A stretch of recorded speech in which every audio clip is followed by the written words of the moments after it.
France next, though still on the subject of Vietnam, to the village of Saint-Livrade-sur-Lot.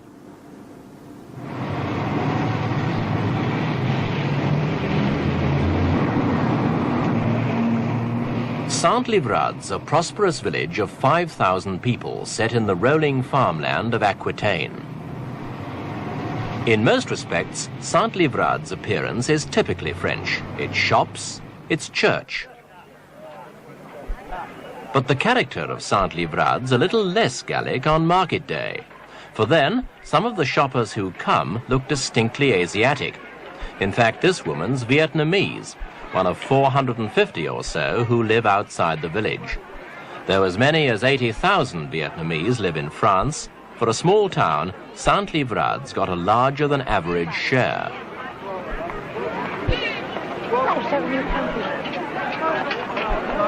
The market's like no other in France, and the hats and clothes of the shoppers would certainly be more at home in Saigon. The people who bring the colour of the East to the marketplace originally fled to Europe when the French lost their Indochina Empire.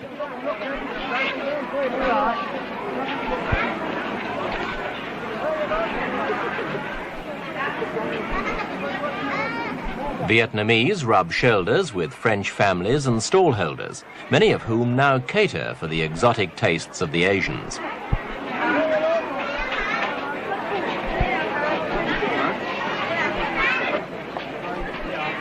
One of the town's 4 Vietnamese restaurants. A more significant sign of the Asian presence is the number of marriages between locals and refugees.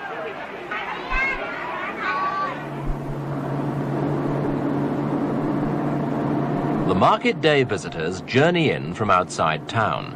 Since 1954, they've lived at a former military camp, converted to house 1,200 of them when France's Indochina War ended. Now, President Giscard d'Estaing has promised asylum to any French-speaking Vietnamese, and 1,000 more evacuees are expected any day to swell the immigrant population of Saint-Livrades.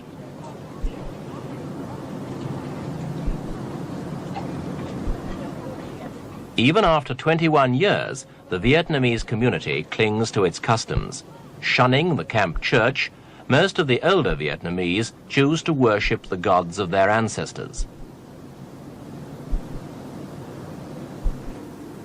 The camp's Vietnamese-style temple has 6 altars, all dedicated to Buddha.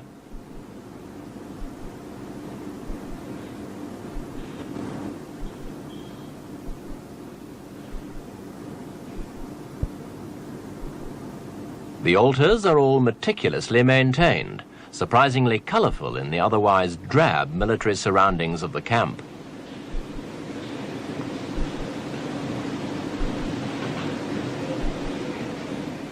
The temple's empty now, but it will soon be thronged, for the time of summer festivals approaching, and families who live in the camp and beyond will meet here to call on Buddha for his blessing on their safety and health.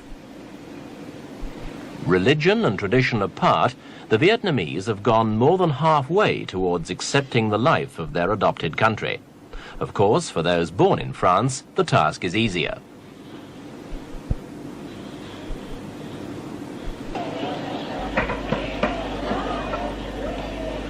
In the local kindergarten, the children of immigrant families play happily with their French friends, readily picking up the language, unlike some of their parents who get by with only a smattering of pidgin French and stick with Vietnamese for most of their everyday conversations.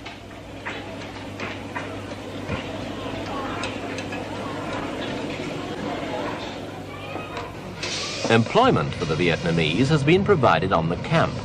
In addition to an allowance of 80 francs a week, there's extra pay for those who choose to work at the machines of the camp shoe factory, whose production goes mainly for export.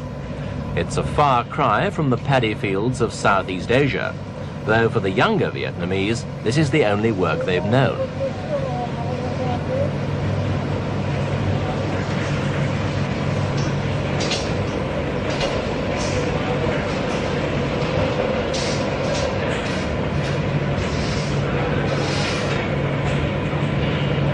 The Vietnamese haven't sacrificed everything in favor of the ways of the West.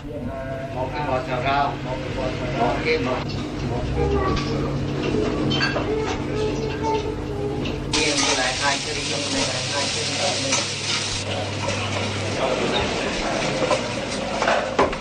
Saint-Livrade camp cooks busy preparing for one of the numerous feasts still celebrated by the original evacuees and their French-born families. Ironically, for expatriates of a country so ravaged by conflict, the next celebration on the calendar is in honor of the mythical god of war. As well as the spread of traditional foods, there'll be games and dances.